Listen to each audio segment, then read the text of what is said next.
Hey game designers, in this video we're going to make the arm socket and the arms for the Homer Simpson project. Again, make sure that your reference images and your scene file are all in the same folder or on your desktop to make it easy. And let's go ahead and get started. Okay, so when we last left off, we created the torso for Homer, we created the shoulders for Homer, and then we created this neck for Homer, and we went on and slanted it, and then we created a hole for it so that we can put in the head later on. So let's go ahead and move on to the arm socket now. The first thing we're going to do is we're going to go to the face tool, and we're going to look at which faces we want to extrude to create the arm socket for Homer. So if you guys can see here on my side view and on my front view, you can see that these would make the best selection for his arm sockets. Now, here's a problem with what we're going to do though. If we're going to extrude these 4 squares, well, the first problem that we run into is that Homer's arms are going to be rectangular, where they're more likely to be cylindrical. Okay, and if I look over here, here's another issue. If I extrude, the extrusion algorithm will make the arms extrude diagonally. So it's going to extrude diagonally upward. Okay, and that's going to be not easy to deal with as if it were horizontal. So we're going to fix both those issues. So to fix the non-circular arm part, rectangular arm part, we're going to go to vertex mode. Okay, again, make sure that your symmetry object X is on, so that when you click on one vertex, it clicks on the opposite vertex on the opposite side. Okay, so I'm going to go ahead and select these 9 points. Okay, so I'm going to use my top view and my front view and just make sure that I have these 9 selected. The opposite 9 are also being selected because I have symmetry on to object X. And now I'm going to actually use a tool from the edit mesh called circularize. So if you click on circularize, it will take those 9 points and turn it into a circle. Now, technically we have like an octagon, right? But an octagon is definitely much closer to the shape of an arm than a rectangle. Okay. So anyway, using this tool doesn't come out with its faults. It does, by default, kind of rotate a little bit. So we can fix that easily by clicking on E and using the rotate tool, and go ahead and rotate these 9 points back. Okay. So I'm going to rotate it so that it's nice and centered again. Okay, and it doesn't have to be quite exact, but you know, as long as it's rotated back nice and straight. Okay, so now we fix that problem where if we extrude this now, it's going to come out in a cylindrical form. But here is our next issue. Again, the second issue is that if we extrude now, the arms are going to go diagonal, and we don't want that. Okay, let me show you a quick example of what not to do. Okay, so don't do this. I'm going to click on these 4 faces, and if I use the extrude tool, which is Control E, right, you'll see now that the arm's going to go upward like this, and that's not what I want. Okay, so I'm going to Control Z and Control Z. Okay, so what I want to do is instead move these vertices in such a way to make them vertical, meaning up and down, so that if it's vertical and I extrude it, the arms will be nice and horizontal. So how we're going to do that is use the move tool. So I'm going to go back to the vertex mode, and again, this arm socket is created with 1 point in the middle and 8 points to the side. If you click on this 1 point and you use the W tool, the move tool, you'll see here under the model toolkit, you will actually see the X, Y, Z coordinate of this vertex. So this vertex right now is at 0.87, 6.51, and 0.08. Right now, I'm specifically looking at the x-axis, the red axis, right, the x-axis. I want to make sure that it's nice and easy, a round number to do. So right now, it's at 0.87. Let's go ahead and just make it 1, for example. I can use 0.9, but I'm just going to use 1. So when I make that 1 point move to 1, you can see right here that it sticks out a little bit more than the other points. But now I'm going to do the same thing to all the points around it.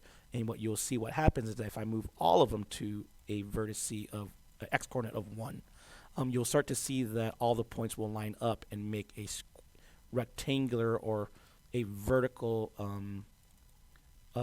shape. So I'm going to move, again, all the points to 1. You kind of see here on the front view right here that all the points are going to get lined up. Okay, and that point right there, that looks Okay, that looks like the one. And click on this point right here, make it 1. And make this point right here, make it 1. And one more point, I think, and make that 1. Okay, so now you can see from the front view that all my 9 points now, if I can click on those 9 points, I think I'm missing this one right here. Oops. Let's go back and select those 9 points. Nope. Okay. So let's try it again. Selecting all 9 points like that. And I'll go ahead and click on that one and go ahead and click on it's frameless. And click on that one.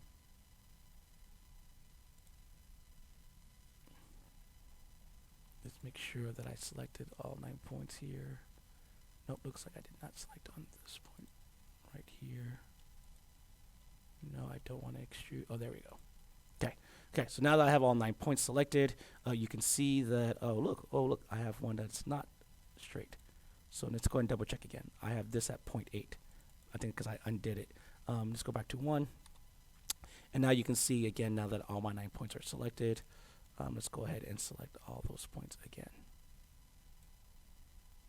And that point, okay. All right, so now that I have all 9 points nice and vertical, I can now extrude, Control E, not extrude all the points, sorry. Click on the faces, and click on this face, this face, this face, this face, and this face. And now if I use Control E to extrude, I can now extrude the arms. Looks like I accidentally clicked on a different face. Let's double check again. Control E to extrude. Yep. And now when I extrude those 4 faces, you can see that they're coming out nice and horizontal. So the rule is every time you have a moving joint, like your shoulder, your elbow, and your wrist, that you're going to have 2 sections for each one. And it's going to help later when we animate.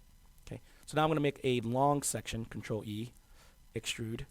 And I'm going to make one for my bicep and tricep area.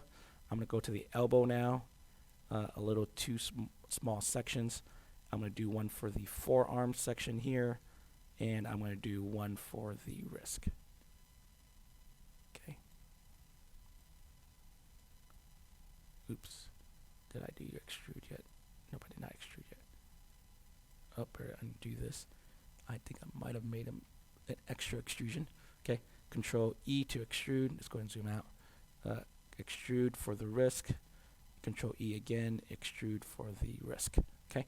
So now we have the arms, and basically we're done as Homer is concerned. But I do want to teach you, if you want to add more definition for the biceps or for the forearm, you can add edge loops. So say you already did all these extrusions and you decided that I want to make Homer look a little bit buffer. I'm going to give him some more definition on his biceps. To do that, we're going to need to add some edge loops. So under Mesh Tools, there's something called Insert Edge Loops. And you can go ahead and just drag where you want to place the edge loop, and it'll let you move where you want. So I left clicked and dragged, and I'm going to add an edge loop here. And I want to click and add an edge loop here. So now if I want to give Homer a little bump on his bicep or bump on his tricep, I can do so using these extra vertices and extra faces. Same thing with the forearm. Let's say you want to make a forearm that kind of looks bumpy right here and then kind of tapers down here to kind of show off a really strong muscular forearm. You can go ahead and use also another tool called the multi-cut tool. So the multi-cut tool, as you used before, it creates extra edges and faces. But if you actually hold Control, it actually creates an edge loop.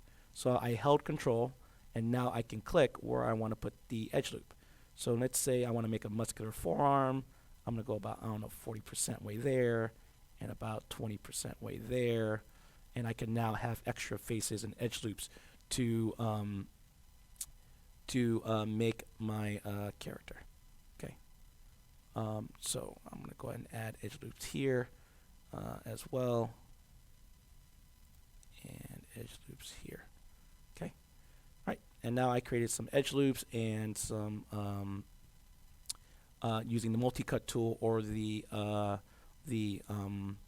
multi-cut tool or the insert edge loops. Okay. All right. The last thing we're going to do with the arms is that we're actually going to go ahead and make the hole for it. Okay. So I'm going to go to face selection tool here, and I'm going to click on the select tool, or you can use Q for short. And I'm just going to click and then shift click and shift click and shift click these 4 holes. Make sure that I have both sides selected using perspective view. And now I'm just going to go ahead and hit delete. Okay. So now I created a hole for my arms. Okay. For Homer's arms. Okay. And that does it for this video.